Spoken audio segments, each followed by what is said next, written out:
ঠাকুর, মা, স্বামীজি শ্রীচরণে ভক্তিপূর্ণ প্রণাম জানিয়ে আজকের নিবেদন এই জীবনে ঘটালে মোর জন্ম জন্মান্তর। জনৈক সন্ন্যাসী।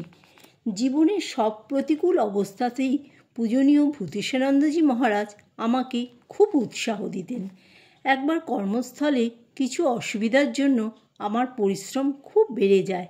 একলা থাকা, দৈনন্দিন কাজকর্মের সঙ্গে সঙ্গে অফিসের চাপ সামলাতে গিয়ে কিছুটা বিপর্যস্ত হয়েছিলাম। মনে হয়েছিল শিক্ষাগত যোগ্যতা বাড়ানোর চেষ্টা করলে হয়তো প্রশাসন সর্বস্ব এই হাড় ভাঙা খাটুনি থেকে রেহাই পাওয়া যাবে। পূজনীয় মহারাজকে এসব কথা জানালাম। সেই সময় তিনি দিল্লিতে এসেছিলেন। সেখান থেকে তিনি 18/10/82 তারিখে লিখছেন, তুমি ওখানে খুব পরিশ্রম করছো জেনে আনন্দ হলো। এই বয়সে তোমার মতো উপযুক্ত যুবক পরিশ্রম করবে, এটাই স্বাভাবিক। পরিশ্রমকে কখনো ভয় করো না। তুমি কাজের চাপের জন্য আনুষ্ঠানিক জব ধ্যান ছাড়া বেশি কিছু করতে পারছো না, এজন্য দুঃখিত হয়েও না। চাপ সবসময় থাকবে না। অবকাশ পেলেই বেশি করে জব ধ্যান করো।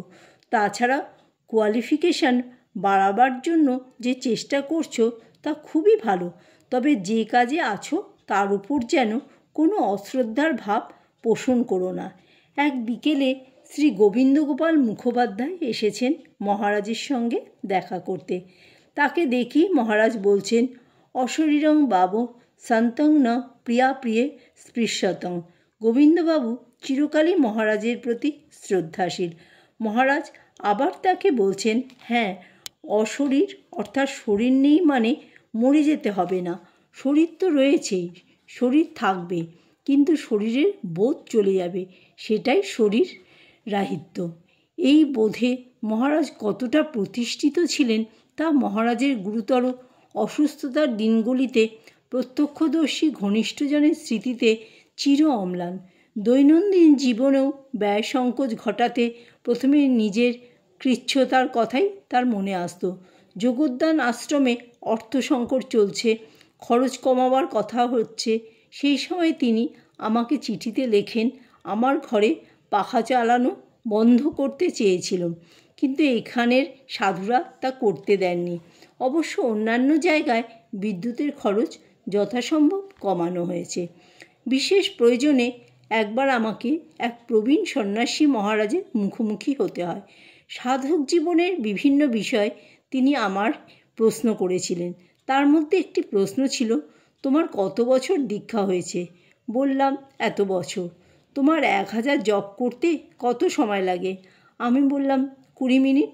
সাধুটি তখন বললেন, তোমার এত বছর দীক্ষা হয়েছে, 1000 জপ করতে 20 মিনিট সময় লাগে? মনে হয় তোমার সাধন জীবনে বিশেষ কোনো অগ্রগতি হয়নি। এই কথা শুনে আমি বেশ ঘাবড়ে যাই।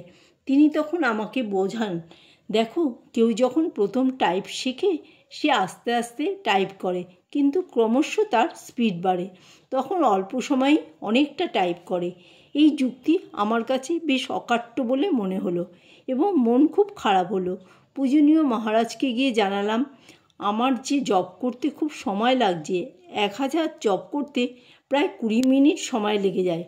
তিনি বললেন, বেশ তো, নাম ও রূপ চিন্তা করতে করতে বেশ আকুলভাবে জব করবে। সবসময় জবের কোয়ালিটির দিকে নজর রাখবে, কোয়ান্টিটির দিকে নয়। টাইপিস্টের স্পিড তোলার প্রসঙ্গ শুনে স্পষ্ট করে বলেন, টাইপিস্টরা যখন স্পিডে টাইপ করে তখন সেই বিষয়টা সম্পর্কে সে খুব সচেতন থাকে না। টাইপিস্ট ম্যাটারটা অন্তস্থ রাখে না, টাইপটা সম্পূর্ণ মেকানিক্যালি চলতে থাকে। কিন্তু জবের সময় এরকম করলে চলে না। জব সবসময় খুব আন্তরিকতার সঙ্গে করতে হয়। এখানে সচেতনতাই মূল কথা। একটু হেসে মহারাজ বললেন, তুমি গুরুজনদের প্রতি সবসময় শ্রদ্ধার ভাব পোষণ করবে, কিন্তু সাধন প্রণালী বিষয়ে অযাচিত উপদেশ একেবারেই গ্রহণ করতে নেই। মহারাজ কে ছিলেন আমি জানি না, তবে শুধু এটুকু বলতে পারি মাত্র, তিনি তার দিব্যসঙ্গের প্রভাবে আমার মতো কেবলই এক বিজ্ঞান মনস্ক যুক্তি সর্বস্ব মানুষকে তিলে তিলে ভেঙে নতুন করে গড়ে তুলেছেন। আধ্যাত্মিক জীবনে যার সবিশেষ পরিণতি আমার এই আশ্রমিক জীবন, আমার এই স্মৃতিতর্পণ গঙ্গাজলে গঙ্গা পূজা। জয় ঠাকুর, জয় মা, জয় স্বামীজি।